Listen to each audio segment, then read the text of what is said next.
possa continuar no nosso ambiente e permanecer durante toda a semana, né, esse evento maravilhoso, congregando tantas almas e toda essa gente que procura se compenetrar acerca da doutrina espírita. Nós nos sentimos muito desvanecidos com o fato de estarmos aqui. A nossa alegria é imensa, muito grande, e ela se repete em todo ambiente como esse. O ambiente da doutrina, o ambiente de fraternidade, o ambiente de alegria cristã.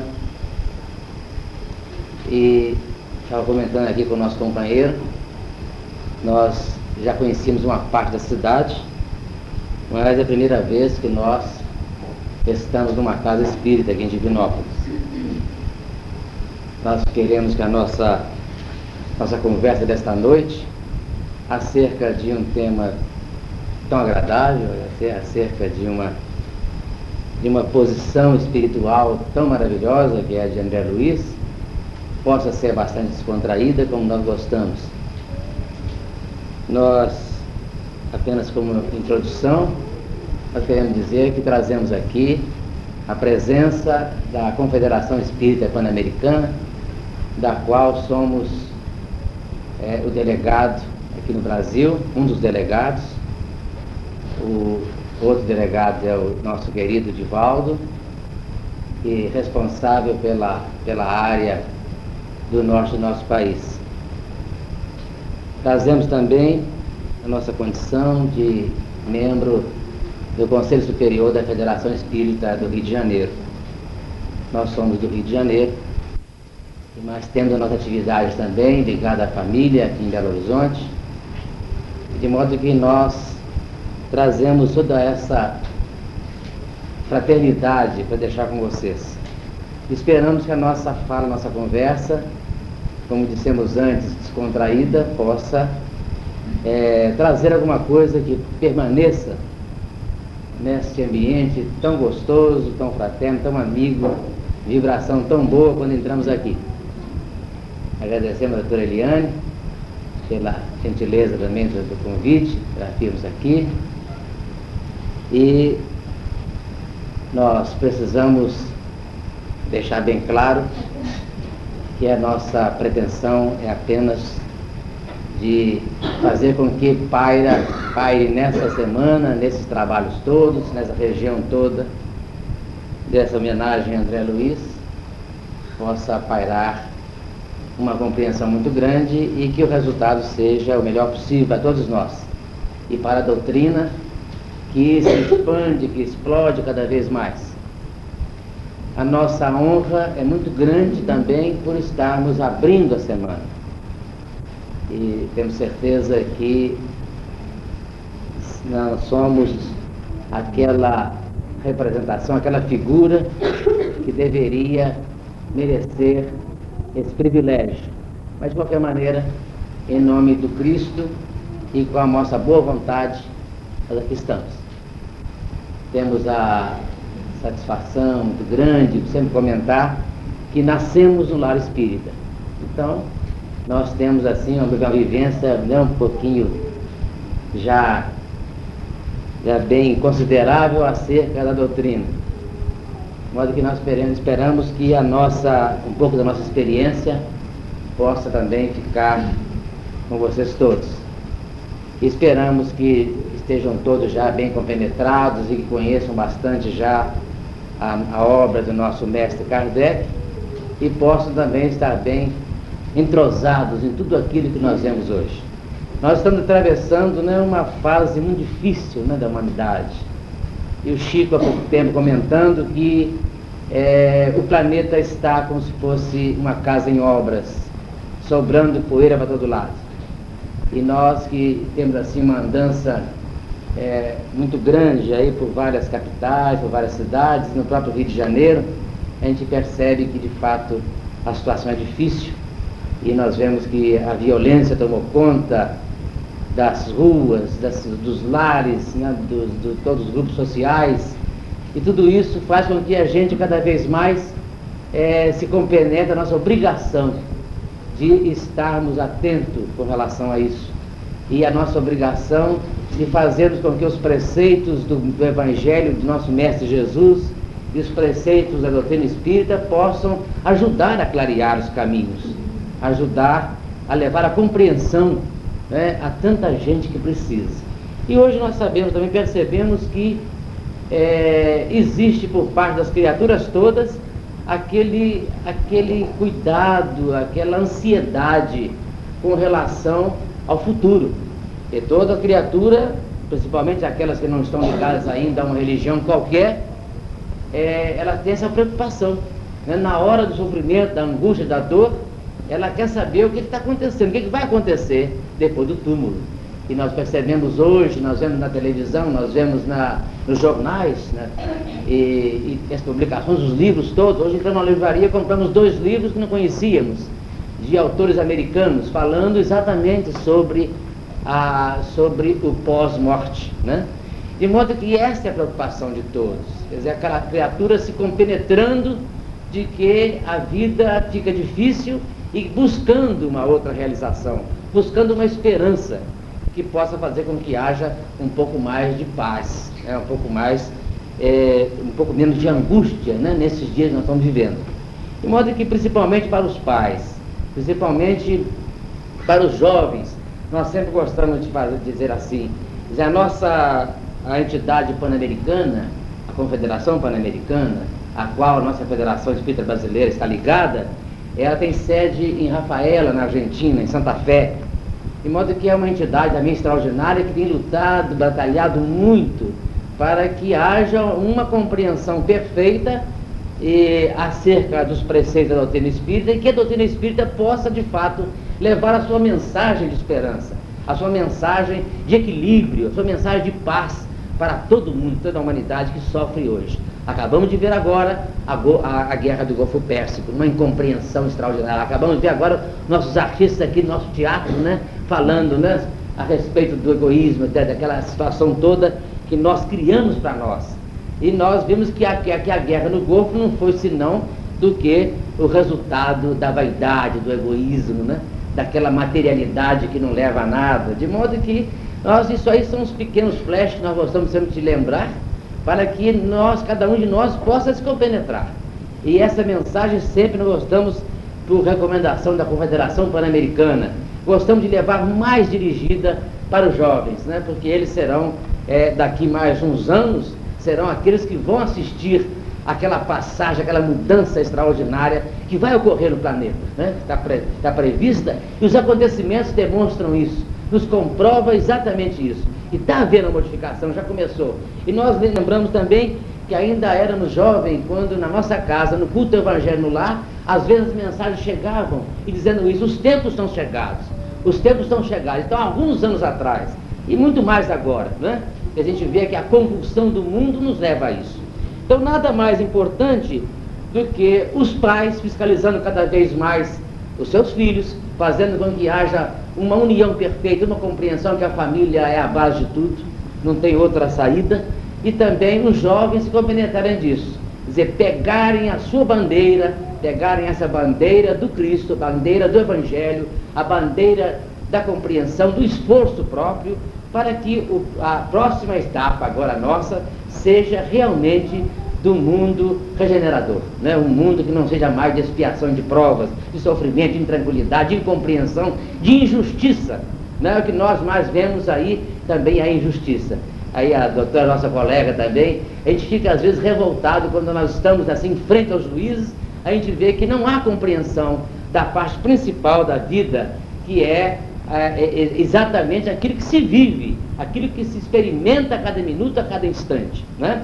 Então é necessário que nós cada vez mais nos lembremos das tarefas dos mentores espirituais. E estamos lembrando agora um grande mentor, né, um grande batalhador, essa criatura maravilhosa do plano espiritual, que é o nosso querido André Luiz, com a sua obra extraordinária, né, através do nosso querido Chico, essa obra extraordinária que quanta coisa bonita vem revelando, em subsídio, vem revelando, fazendo em cima daquilo que o nosso mestre Kardec recebeu também no plano espiritual e que nos deixou na sua obra extraordinária.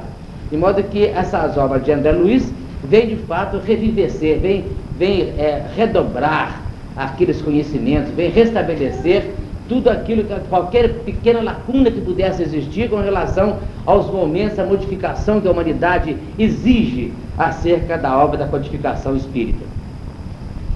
E nós então, ao lembrarmos o nosso André Luiz, nós queremos, cada vez mais reverenciar esse nome e a sua obra. Nós fomos intimados a fazer nosso comentário acerca de uma das suas obras, a Libertação, e já fizemos isso em uma outra casa espírita de Belo Horizonte, de modo que é apenas um comentário simples e é alguma coisa que nos traz, porque a gente percebe que, de fato, hoje as criaturas não se detêm muito na observação acerca das obras importantes. A leitura, pouca gente gosta de ler, Inclusive a gente percebe isso no próprio ambiente espírita. Os irmãos, os companheiros, preferem mais assistir às palestras do que pegarem os livros e lerem. A gente recomenda sempre. Nós fazemos assim, por norma, nós fazemos estudo sequencial em Belo Horizonte e também no Rio, do Livro dos Espíritos. E a gente percebe então que as pessoas acompanham aquilo com muito interesse. Mas quando a gente pergunta se tem o Livro dos Espíritos em casa, pouca gente tem. Quer dizer, não tem nem o Livro dos Espíritos, não tem o Evangelho em casa. Então isso são os livros de cabeceira do espírita, o Evangelho e o Livro dos Espíritos, porque a obra kardeciana é uma obra de sequência. O Kardec, o nosso mestre, esse gigante, extraordinário, esse missionário fabuloso, ele trouxe para nós essa mensagem, foi o intermediário, foi o intermediário para implantar, para trazer o Consolador que o próprio Cristo prometeu. Então, nós temos que fazer com que esta obra seja vivenciada. E o próprio Kardec nos lembrou, naquilo que a ciência provar que há uma divergência ou há alguma coisa atrasada na sua obra, a obra kardeciana há de ser então complementada.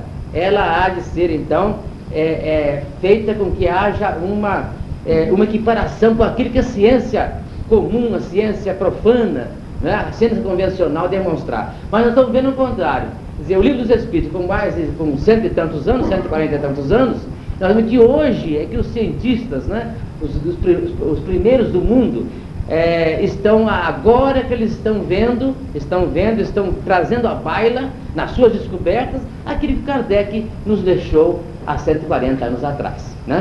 E até pouco tempo nós vimos na revista Veja, até fizemos um artigo que parece que deve ser publicado foi publicado na Argentina já, e também deve ser publicado em algumas revistas e jornais espíritas do Brasil.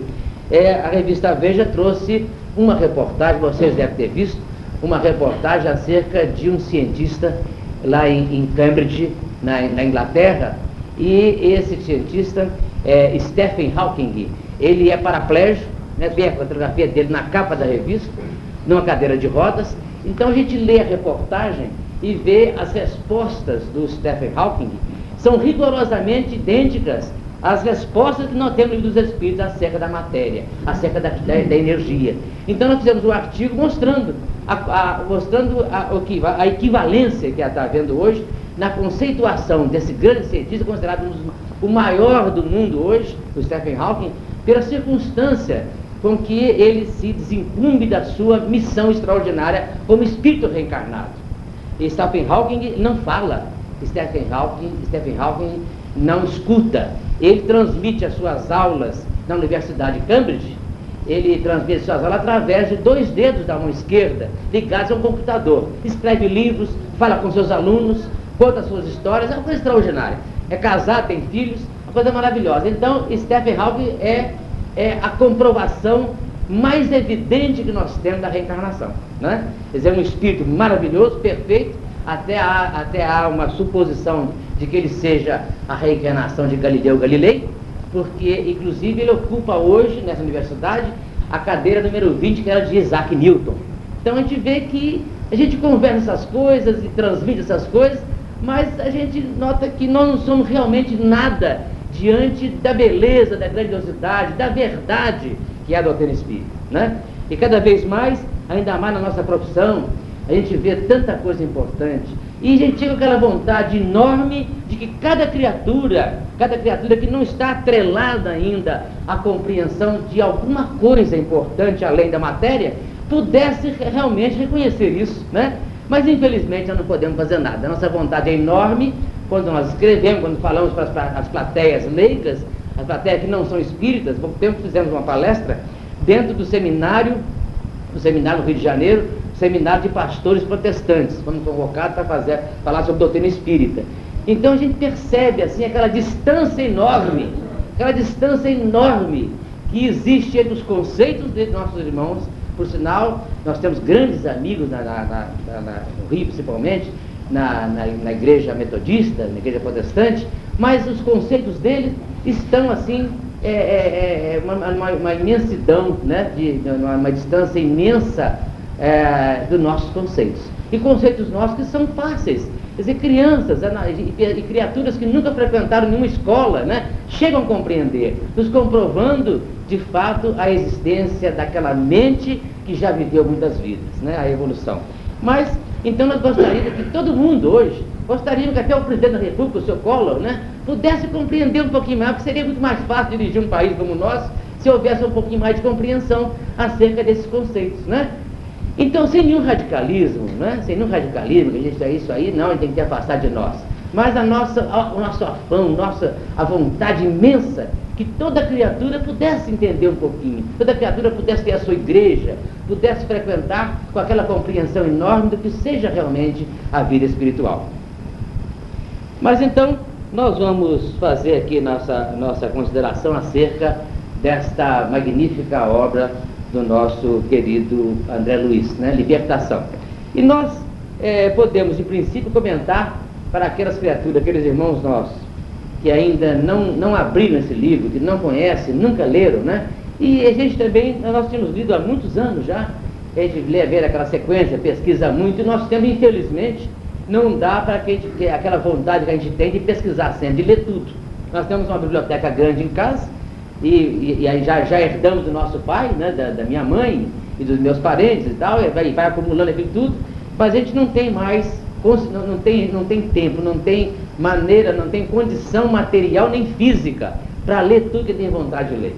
Mas quando a gente abre, a gente reabre, a gente abre novamente uma dessas obras, a gente vê quanta coisa nós deixamos de conhecer em tempos passados, né? Quer dizer, cada vez que a gente abre o livro dos Espíritos, cada vez que a gente abre o Evangelho, cada vez que a gente abre uma dessas obras de André Luiz, a gente encontra coisa nova. A gente não sabe até se é porque existe uma vontade enorme de novos conhecimentos, aquele afã de abrir a nossa consciência, o nosso coração, para encontrarmos soluções mais práticas, soluções mais agradáveis para os caminhos de muita gente que ainda não penetrou, né, nessa senda do bem, do amor, da compreensão, da tolerância, da humildade. Mas o nosso livro Libertação, nós fazemos sempre assim uns lembretes que ele traz, o André Luiz, ele traz para nós uma revelação muito grande acerca do trabalho no plano espiritual. O trabalho das grandes falanges de espíritos que existem, aqueles espíritos que ainda estão começando a caminhar na cena do progresso, começando a sua evolução, estão muito abaixo daquilo que se pode chamar de normal. Então esses espíritos têm uma fortaleza enorme no plano espiritual. Quer dizer, a razão das grandes obsessões, a razão dos suicídios, né?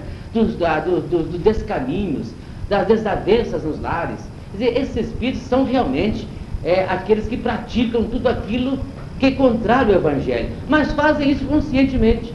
Então existem batalhões, existem aquelas criaturas no plano espiritual, e nós às vezes até pensamos que seja isso uma figuração, mas não é. Quer dizer, existem realmente os espíritos que se comprazem nesse trabalho, como também nós temos aqui na face da terra. Nós tropeçamos hoje aí, nossos irmãos sem compreensão ainda, né? Se comprazem na prática do crime, se comprazem em fazer os sequestros, se comprazem em cometer os homicídios, né? Os estupros. Então, tudo isso nós temos que fazer uma comparação, porque diz Emmanuel que a nossa vida aqui é um arremedo da vida espiritual, né? É um arremedo, é um pálido arremedo, e a nossa vida material espiritualizada significa a vida espiritual. A material espiritualizada é a espiritual.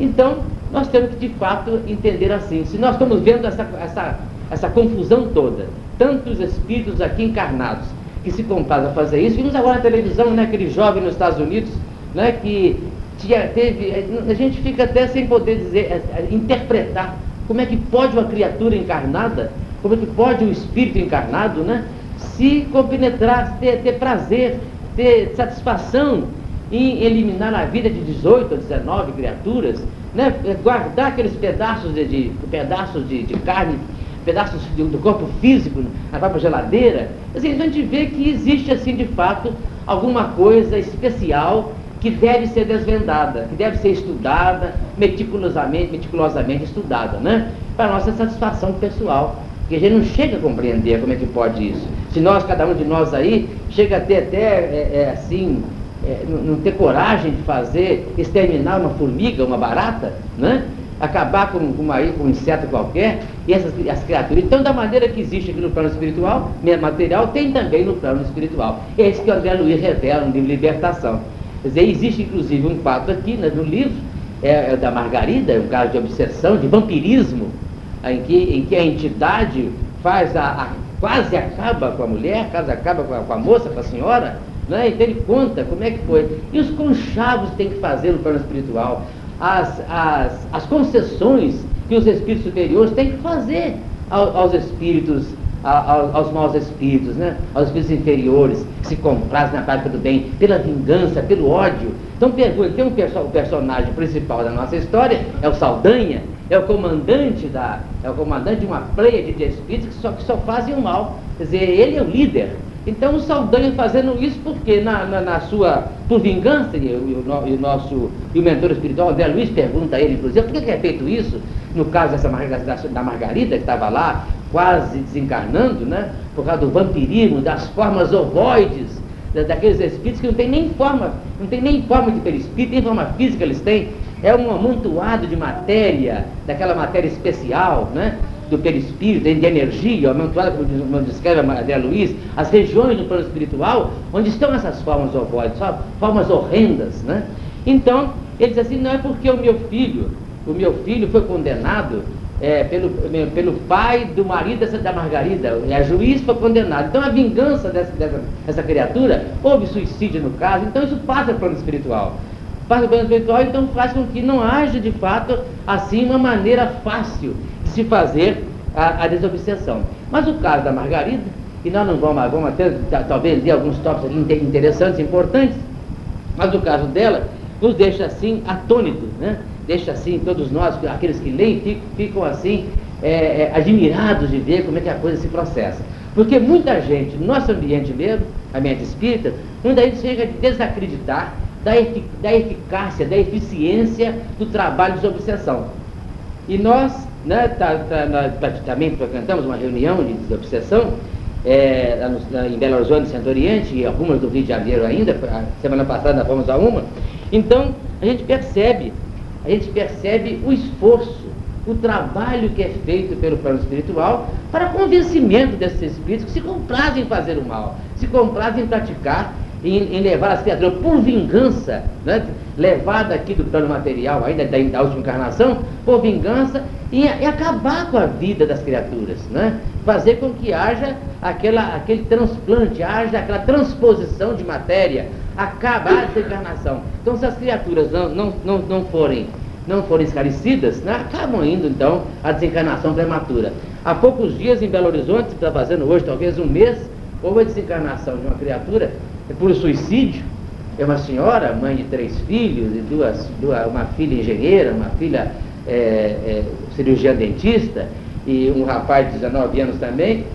Ela frequentou, inclusive, algumas vezes o centro espírita. Por nossa imposição, nós conhecemos o caso, uma depressão enorme, levada por uma obsessão de uma criatura que foi seu esposo em encarnação passada. E toda aquela aquele engendramento, toda aquela estrutura que foi revelada pelos médiuns videntes da reunião de obsessão, comprovou de fato o que aconteceu. Quer dizer, a família foi advertida que ela seria levada ao suicídio. E por 3 vezes ela tentou o suicídio. Na última vez, internada numa clínica em Belo Horizonte, na Avenida Amazonas, ela amarrou o cordão do seu do roupão, que era uma coisa que ela tinha dentro do quarto, amarrou na grade da sua janela, e pulou da grade, da janela no chão, e deixou-se enforcar. Então, foi aquele desespero todo na família. Mas há um detalhe muito importante, que nessas andanças dessa criatura, nas advertências que elas receberam, a família não se uniu em torno do problema, a família não se uniu em torno do caso. E nós estávamos lendo há pouco, a semana passada, lá no Centro Oriente, estávamos lendo uma página, uma advertência do Dr. Jorge Andréa, nosso particular amigo, do livro Psicologia Espírita. Então, Jorge Andréa dizendo que, primeiro, nesses casos de obsessão assim acentuada, e de caso de possessão, né? Tem o vampirismo, tem a obsessão e tem a possessão. A possessão é quando o espírito já toma conta de tudo, né? Ele não ocupa o mesmo lugar do espírito encarnado, porque não tem jeito. Porque, segundo a física, 2 corpos não podem ocupar o mesmo lugar. Então, os espíritos não podem ocupar o mesmo corpo. Mas ele toma conta de toda aquele mecanismo, né, de vida da criatura, do corpo físico, e manobra tudo. Então, o Jorge André, no seu livro, diz o seguinte, que tem que ter, primeiro, tem que haver uma estrutura, tem que haver uma retaguarda, tem que haver uma ambientação na família para que haja, de fato, uma compreensão total do problema de obsessão. Então, essa ambientação é que todos se deem as mãos para que haja, de fato, um trabalho perfeito de esclarecimento do possessor ou do obsessor, né? Então, isso não aconteceu com essa senhora, com essa moça de 40 e poucos anos. Não aconteceu. Diz também o Jorge Andréa que o caso da obsessão é tão complicado, tão forte, atingindo tanto o corpo físico e a parte cerebral, né, que é necessário também um trabalho psiquiátrico, um tratamento de psiquiatria, um tratamento de medicação auxiliar. É preciso que haja também, porque muitos entendem no espírito que não, que basta fazer o trabalho de obsessão, que não precisa então nenhum médico fazer isso, não precisa nenhum tratamento médico especializado caminhando paralelamente. Mas o Jorge Andréa e nós também dizemos que sim. Então nada disso foi feito. Só o que foi feito foi essa criatura passar por todos os médicos especializados em clínica de Belo Horizonte, gastaram uma fortuna e aconteceu então o que era esperado e que não devia acontecer, que é o suicídio. Todos nós sabemos aí o que pode acontecer a um espírito suicida, né? É uma coisa tremenda. De modo que essas coisas que André Luiz conta no Libertação é que faz o nosso despertamento para os detalhes importantes. Vocês devem ter visto também, há pouco tempo, no programa Fantástico, vocês viram lá, eles mostrando o exorcismo feito com uma moça nos Estados Unidos e a preparação de não sei quantas semanas, e não sei quantos padres, eu me lembro mais, quantos padres, quantos bispos participaram daquilo, né? Mostraram lá, acho que mais de uma vez até foi mostrado na televisão. Nós vimos no Fantástico. A moça então levava safanões, né? Batia a cabeça dela na parede, então para que o espírito se afastasse dela, o exorcismo. E acontece o seguinte, que desses casos assim, o exorcismo, que acontece realmente, que é um caso de desobsessão, né? Quer dizer, afastamento do espírito, está promovendo a obsessão, está fazendo a possessão da criatura. Eles fizeram isso durante 6 horas, me lembro bem agora, o tempo que levaram para que o espírito se afastasse. Mas esse caso é um caso que não leva a resultado prático nenhum, porque o espírito torna novamente, né, a tomar a criatura. Porque é necessário, imprescindível, que haja o esclarecimento do obsessor, né, no plano espiritual. Então nós temos assim, aqui na casa também deve ter essa experiência, né? Nós temos assim espíritos que se manifestam, em caso de obsessão, se manifestam em várias reuniões sucessivas, né? Eles vão e voltam, até que um dia os mentores espirituais, equipes trabalhadoras do plano espiritual, consigam fazer com que essa criatura se desligue da criatura que está sendo obsediada, se desligue daquele trabalho, não faça mais, por compreensão. Porque então no exorcismo não adianta, quer dizer, fazem a retirada do espírito, ainda que está maltratando a criatura humana, a criatura encarnada, está maltratando, mas ele volta, porque sempre, como diz aqui o André Luiz, no livro Libertação, existe um princípio, existe um motivo, uma motivação para isso, e geralmente, em quase todos os casos, a motivação é exatamente a vingança, por algum acontecimento ocorrido em vidas aqui no plano terrestre.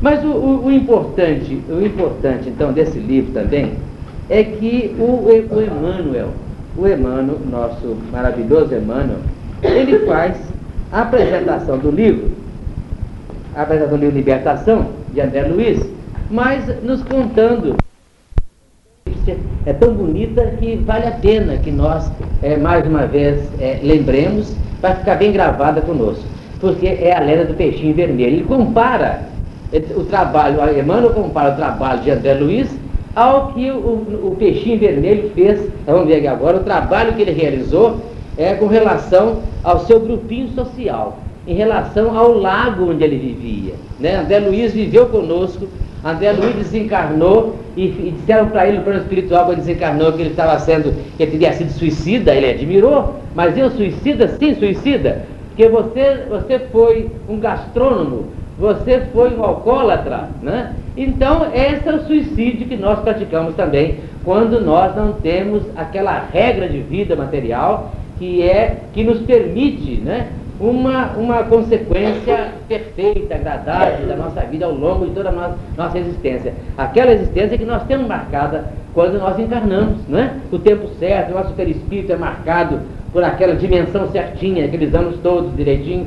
Então é preciso que nós saibamos viver, cuidar do nosso corpo físico, da nossa alimentação, o sistema de vida. E hoje, já os grandes pesquisadores também nos Estados Unidos, estão publicando isso aí toda hora, o jornal Globo e as revistas, dizendo que também a consequência da AIDS, né, é o resultado de um desregramento. Todos nós sabemos disso. Então os grupos de risco aí, porque são os desregrados, né? Não só os homossexuais, mas também o sistema de vida modificado, né? Qualquer sistema de vida. Quer dizer, o desregramento completo é o que não acontecia até alguns anos atrás. Por que surgiu isso agora? De fato, é doença kármica, como o câncer também que vem gravado no perispírito, mas nós podemos evitá-la com o nosso comportamento, com a mudança do nosso sistema de vida, né? Então vamos ver aqui, vocês permitem, nós vamos, para não perder nada dessa lenda, que é tão bonita, vocês me permitem, vamos ter um pouquinho de tolerância, para nós vamos então procurar ler da maneira mais simples e agradável possível, para não cansar. Ante as portas livres, o peixinho vermelho sai do seu lago, do seu habitat, sai do lugar onde ele vivia, e vai descobrir então o mundo extraordinário dos mares, né, da beleza toda dos mares, outra vida. E ele então volta para dizer para os seus companheiros: olha, eu descobri uma vida maravilhosa, descobri uma coisa extraordinária que nós não temos aqui, vocês não têm aqui. Vocês vivem aí procurando larvas o dia e noite, né? E à mercê da lama e de um fiozinho d'água que alimentava o lago, né? Então o André Luiz vai também, faz a mesma coisa. O Emmanuel compara com o peixinho vermelho. Vamos ver. Ante as portas livres de acesso ao trabalho cristão e do conhecimento salutar que André Luiz vai desvelando, recordamos prazerosamente a antiga lenda egípcia do peixinho vermelho. Qual é o horário mesmo? Não entendi, não? Não avisei? A lenda do peixinho vermelho. No centro de formoso jardim, havia grande lago adornado de ladrilhos azul turquesa. Alimentado por diminuto canal de pedra, escoava suas águas do outro lado, através de uma grade muito estreita. Nesse reduto acolhedor, vivia toda uma comunidade de peixes, a se refestelarem, nédios e satisfeitos, em complicadas locas, frescas e sombrias. Elegeram um dos concidadãos de Barbatanas para os encargos de rei. E ali viviam plenamente despreocupados entre a gula e a preguiça. E nós às vezes costumamos ver nessa descrição aqui da lenda egípcia, né, e que Emmanuel nos lembra, ver a nossa própria vida, né, as nossas iniquidades, que nós fazemos assim, a nossa ociosidade, né, aquilo, nossa preguiça, aquilo que lá no nosso, a falta de interesse pelo trabalho, pelas coisas importantes da vida. Junto deles, porém, havia um peixinho vermelho, menosprezado de todos. Não conseguia pescar a mais leve larva, nem refugiar-se nos nichos barrentos. Os outros peixes, vorazes e gordalhudos, arrebatavam para si todas as formas larvárias e ocupavam displicentes todos os lugares consagrados ao descanso. O peixinho vermelho, que nadasse e sofresse, por isso mesmo era visto em correria constante, perseguido pela canícula ou atormentado de fome. Não encontrando pouso no vastíssimo domicílio, o pobrezinho não dispunha de tempo para muito lazer e começou a estudar com bastante interesse. É aquele despertamento que nós temos na hora da dificuldade, dos problemas. Vamos acumulando, então a gente desperta para fazer alguma coisa diferente, para sair daquilo, né?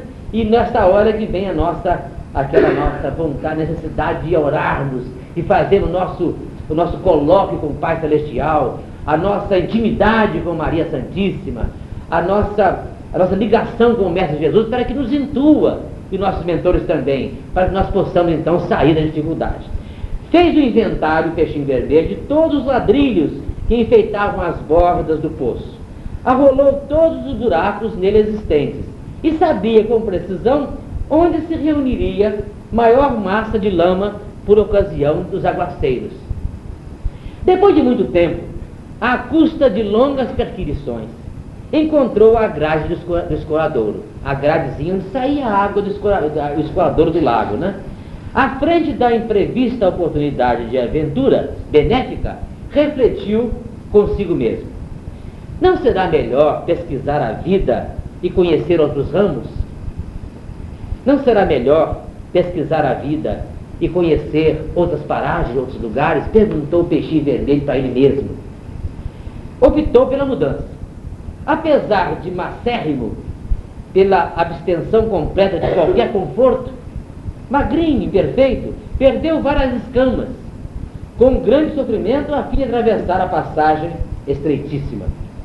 Pronunciando votos renovadores, avançou otimista pelo rego d'água, encantado com as novas paisagens, ricas de flores e sol que o defrontavam, e seguiu, embriagado de esperança. Em breve, alcançou o grande rio e fez inúmeros conhecimentos. Encontrou peixes de muitas famílias diferentes que com ele simpatizaram, instruindo-o quanto aos percalços, dificuldades da marcha e descortinando-lhe mais fácil roteiro. Embevecido, contemplou nas margens homens e animais, embarcações e pontes, palácios e veículos, cabanas e arvoredos. Tanta coisa bonita que ele viu que ele não estava vendo no lago onde ele vivia, né? Aquela coisa lamacenta, feia, água suja, turva. Embevecido, contemplou nas margens homens e animais, embarcações e pontes, palácios e veículos, cabanas e arvoredos. Habituado com o pouco, vivia com extrema simplicidade, jamais perdendo a leveza e a agilidade naturais. Conseguiu desse modo, o peixinho vermelho, atingir o oceano, ébrio de novidade e sedento de estudo. De início, porém, fascinado pela paixão de observar, aproximou-se de uma baleia, para quem toda a água do lago em que vivera não seria mais que diminuta ração. Impressionado com o espetáculo, abeirou-se dela mais do que devia e foi tragado com os elementos que lhe constituíam a primeira refeição diária. Foi ele para o ventre da baleia.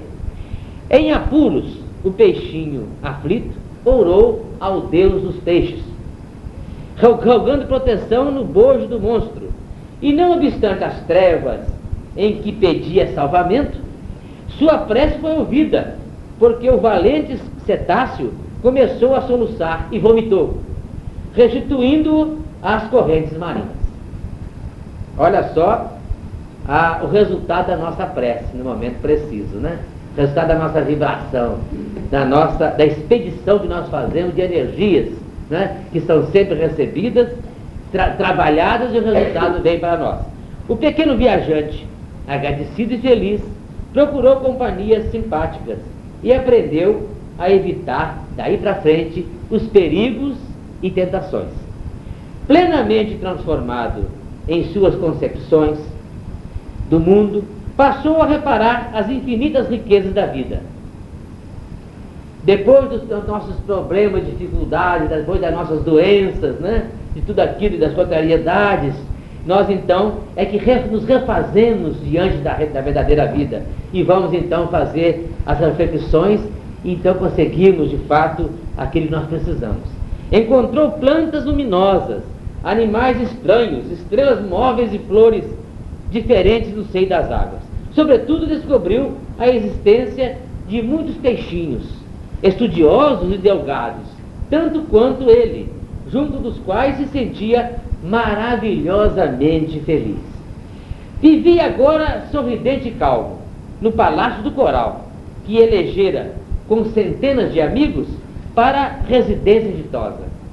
Quando, ao se referir ao seu começo laborioso, veio a saber que somente no mar as criaturas aquáticas dispunham de mais sólida garantia, de vez que quando o estio se fizesse mais arrasador, as águas de outra altitude continuariam a correr para o oceano. E nós vemos que beleza, que maravilha que é de fato isso, né, da natureza, né? O equilíbrio que nosso Deus Criador faz com que haja no nosso planeta, né? O equilíbrio perfeito.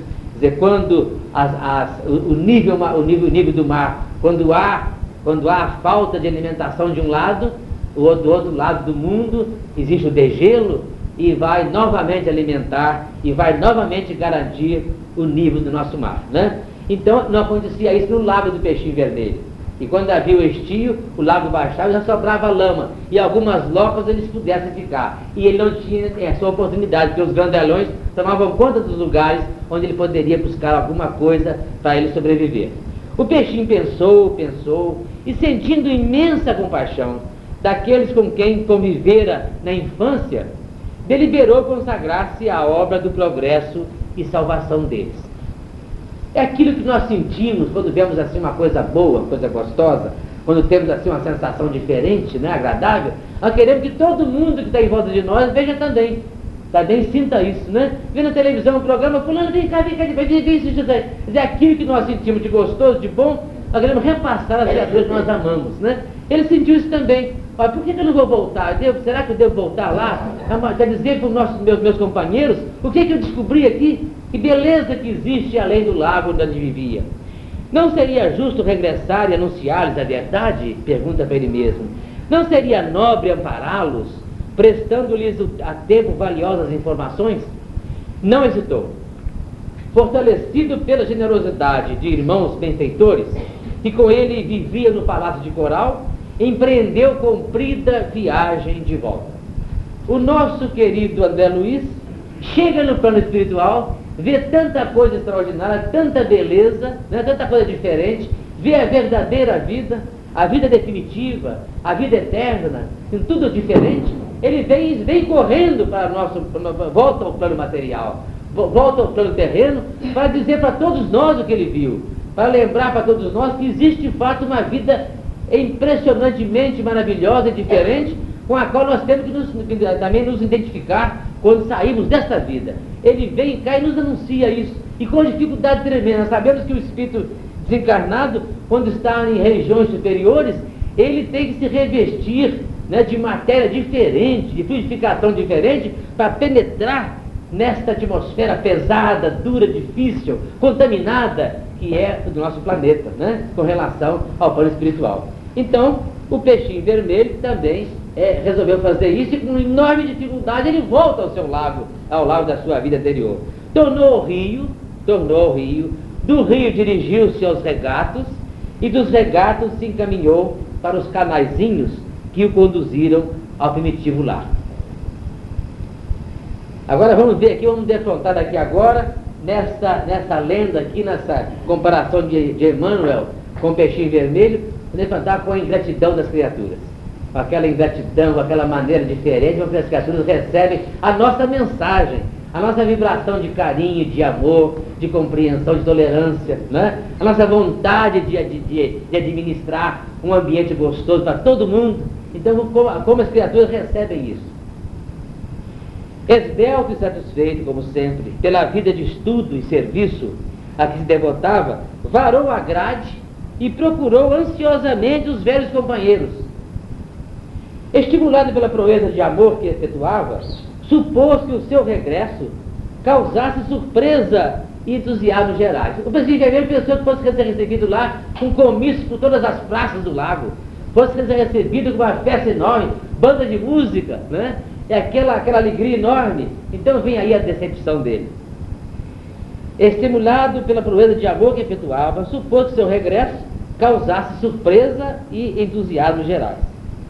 Certo, a coletividade inteira lhe celebraria o feito, mas depressa verificou que ninguém se mexia. Todos os peixes continuavam pesados e ociosos, gordalhões, repimpados nos meros ninhos dos assentos, protegidos por flores de lótus, de onde saíam apenas para disputar larvas, moscas ou minhocas desprezíveis. Gritou que voltava a casa, mas não houve quem lhe prestasse atenção, porquanto ninguém ali havia dado pela ausência dele. Era tão insignificante, tão pequenino, tão simples e humilde, que nenhum dos outros peixes sentiu falta dele, né? Ridicularizado, procurou então o rei de guelras enormes e comunicou-lhe a reveladora aventura. O soberano, algo entorpecido pela mania de grandeza, reuniu o povo e permitiu que o mensageiro se explicasse. O benfeitor desprezado, valendo-se do ensejo, esclareceu que, com ênfase, que havia outro mundo líquido, glorioso, sem fim. Aquele poço era uma insignificância que podia desaparecer de momento para outro. Além do escoadouro próximo, desdobravam-se outra vida e outra experiência. Lá fora, corriam regatos ornados de flores, rios caudalosos, repletos de seres diferentes e, por fim, o mar, onde a vida aparece cada vez mais rica e mais surpreendente. Dizia o peixinho vermelho, então, para todos os seus companheiros ali reunidos por ordem do peixe-rei. Descreveu o serviço de tainhas e salmões, de trutas e esqualos. Deu notícias do peixe-lua, do peixe-coelho e do galo do mar. Contou que vira o céu repleto de astros sublimes e que descobrira árvores gigantescas, barcos imensos, cidades praieiras, monstros temíveis, jardins submersos, estrelas do oceano, e ofereceu-se para conduzi-los todos ao palácio de coral, onde viveriam todos prósperos e tranquilos. Finalmente, os informou de que semelhante felicidade, porém, tinha igualmente seu preço.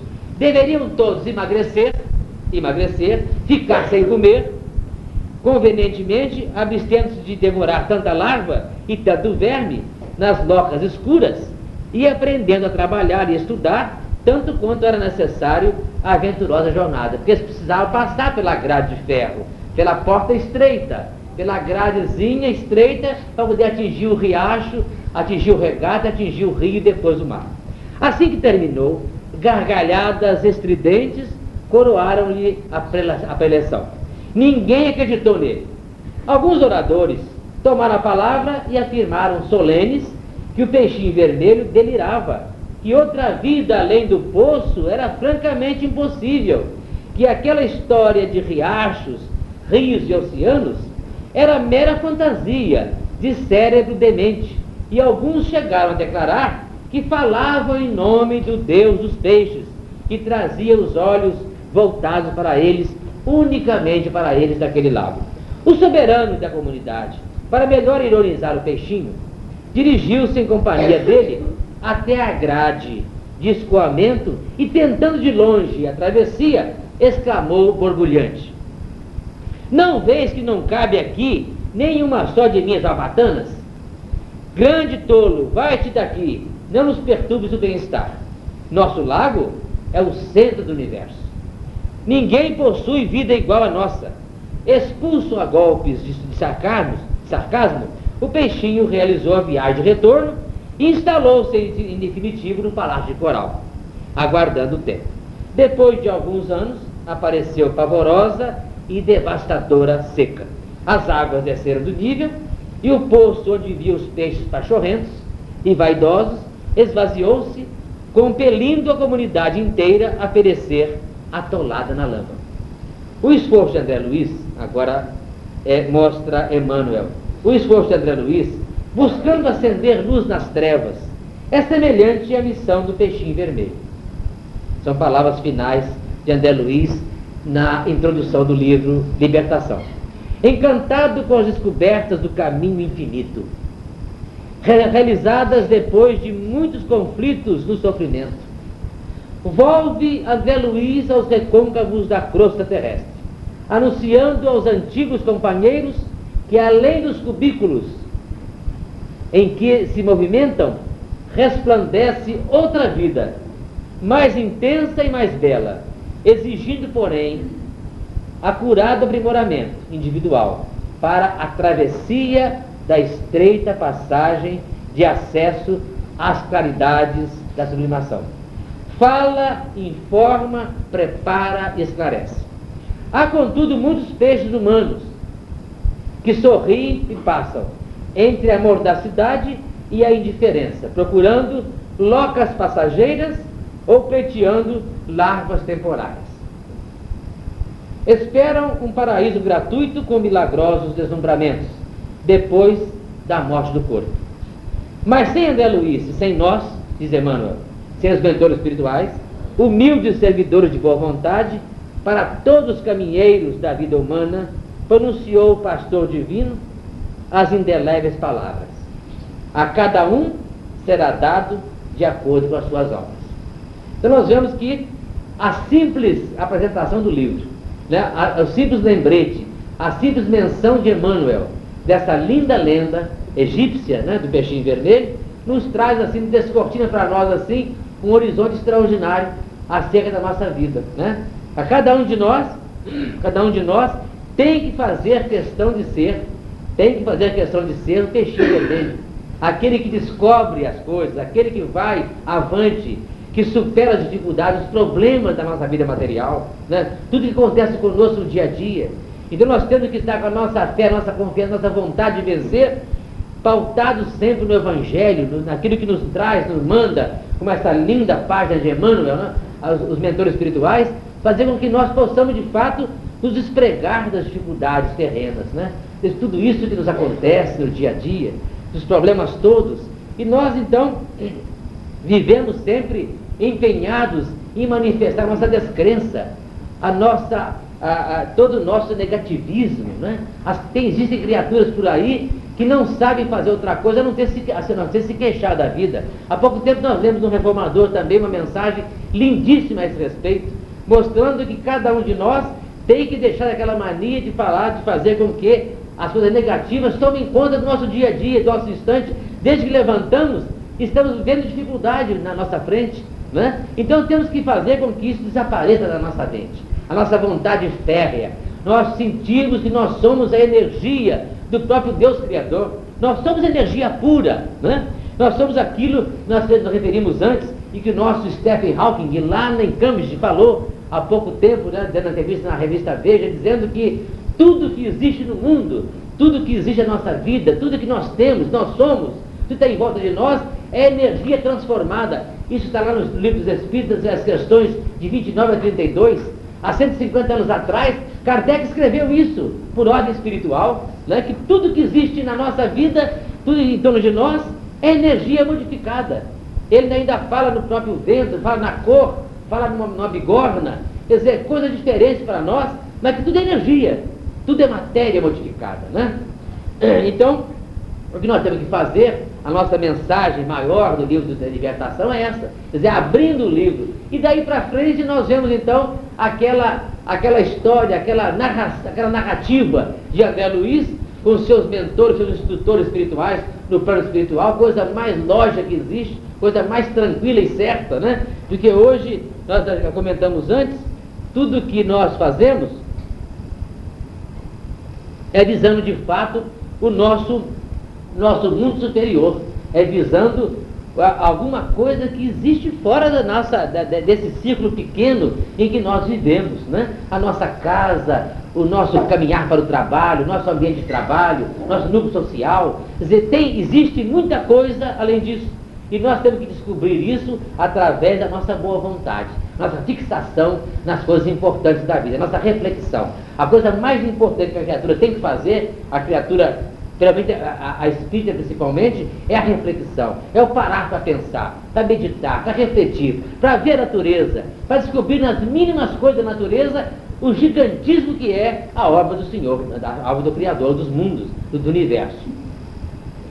Mas então, André Luiz, na obra Libertação, para nós aqui, a principal figuração dele, a principal narrativa dele, é exatamente essa, em que ele demonstra o trabalho feito pelos mentores espirituais, né? E ele seguindo, integrando uma dessas equipes, com o instrutor Gúbio, que ele chama o Gúbio, então fazendo com que trabalhem em favor dessa senhora chamada Margarida, que estava nas últimas, estava quase sucumbindo na sua encarnação, e vítima de uma tremenda obsessão, de um vampirismo horroroso, uma possessão tenebrosa, e não havia médico que desse jeito. Então nós vemos o trabalho dos mentores espirituais, inclusive fazendo com que o último médico da família que chegou à cabeceira da Margarida, ele foi tocado pelo mentor espiritual. Quer dizer, fizeram uma prece, e nessa prece foi acionado o trabalho do plano espiritual, e o mentor espiritual fez com que o médico fosse tocado. Chamou o marido da Margarida e falou com ele: olha, não tem mais recurso. Vocês vão ler o livro, vão ver que beleza que é, vão ler o livro, né? Então não tem mais recurso. O jeito que tem é procurar o espiritismo, procurar a doutrina espírita, para que haja um trabalho feito em favor da Margarida. Mas nós então marcamos também aqui, o nosso tempo está correndo, marcamos também aqui, é uma coisa muito importante, muito interessante, porque se tratava, logicamente, pela narrativa de André Luiz, se tratava nessa família, nesse ambiente, se tratava de uma família ligada à doutrina católica, né? Eram católicos. Então, nós podemos perceber a dificuldade que houve para que tivessem uma compreensão acerca do trabalho do médium, a trabalho espírita em favor, né, da salvação da Margarida, para que ela se curasse.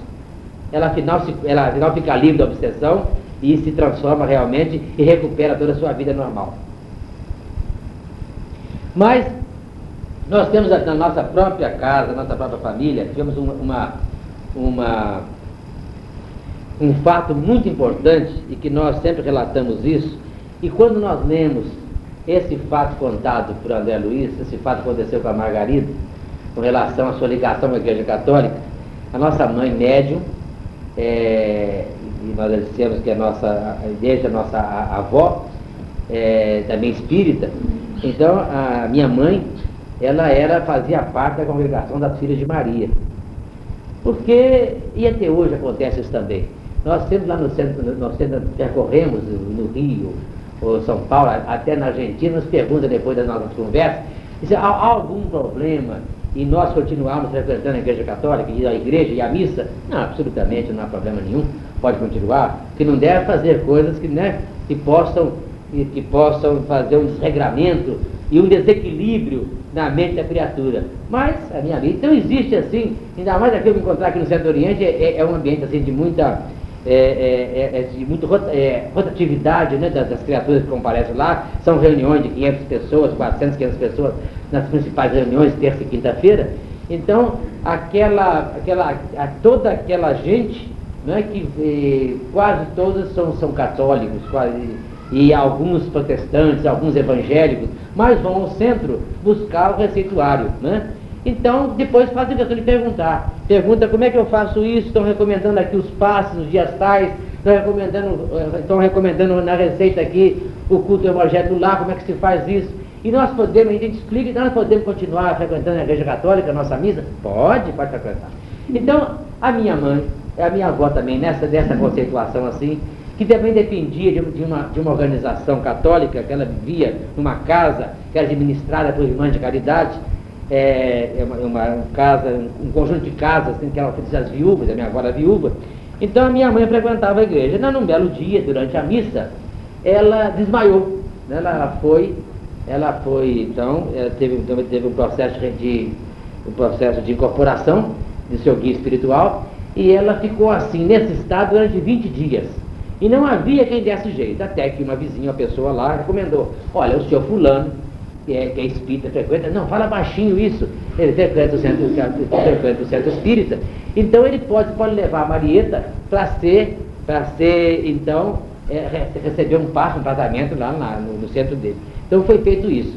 Foi chamado esse senhor à casa da minha avó, e a minha mãe, incontinente, o espírito foi doutrinado, e era de fato o seu próprio mentor espiritual, que estava já se manifestando, se aproximando do médium, que ele iria ser então aquele instrumento para o seu trabalho.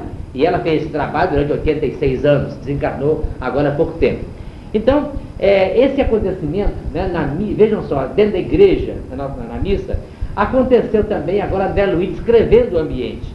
E é um dos ambientes em que existe mais dificuldade de concentração com relação ao plano espiritual. É o ambiente, exatamente o ambiente da missa da Igreja Católica, o ambiente da igreja. Mas nós vemos também, como descreve André Luiz, que beleza que é quando uma das criaturas que frequenta a igreja, que está dentro da igreja, participando do culto, da missa, uma das criaturas tem o sentimento voltado para as coisas importantes da igreja, e do evangelho, das coisas importantes da religião, como é que surge a luminosidade no seu coração, na sua mente e no seu perispírito. Isso é importante. Então, isso aqui nós vamos ler rapidamente. Vejam vocês como é que ele nos fez lembrar esse fato que aconteceu com a minha mãe. Margarida, pelo corpo perispirítico, jazia absolutamente presa, não só aos truculentos perturbadores que a assediavam, mas também à vasta falange de entidades inconscientes